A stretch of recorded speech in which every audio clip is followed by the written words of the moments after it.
Day 2, Morning, the Slow Cook. Oma says, "Good morning, adventurers. Today is day 2. This is the day we give the meat time. Before we make the sauce, before anything simmers, we start here." She lifts the seasoned pork. "This meat rested all night. Now it's ready for warmth. But today we do something special." Oma smiled and said, "We split it. Half of the meat goes into the smoker, the other half goes into the oven." Hugo asks, "Why both, Oma?" Oma replied, "Because different paths create different flavors, and both are worth tasting." Standing outside in the cool, quiet air, Oma says, "The smoker is gentle. It moves slowly. We place the meat inside, add a little bit of liquid to the bottom, and then Oma closes the lid. And we're going to let the smoke do its patient work. This meat will pick up a deep, smoky flavor, the kind that feels warm and familiar, like stories told near a fire. Now for the oven. This meat gets its own kind of care. We pour in a can of German beer, just one, not for the alcohol, that cooks away slowly in the heat, but for the flavor it leaves behind.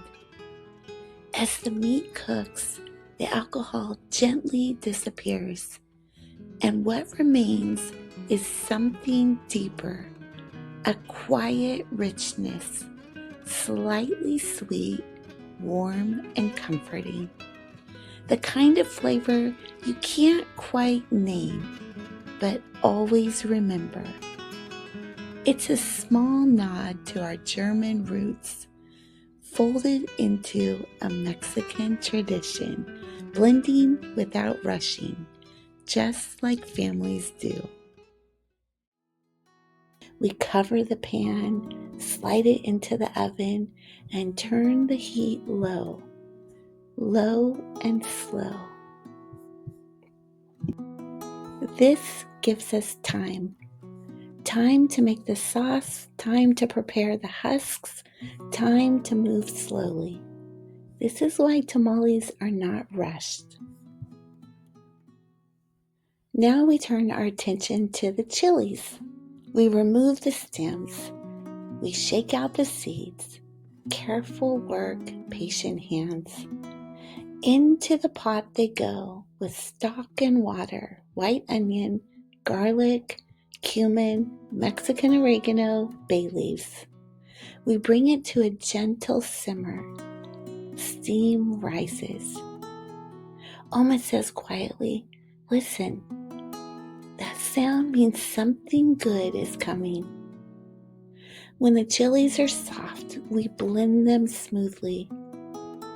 Then one more important step. We strain the sauce, catching any remaining seeds or skins.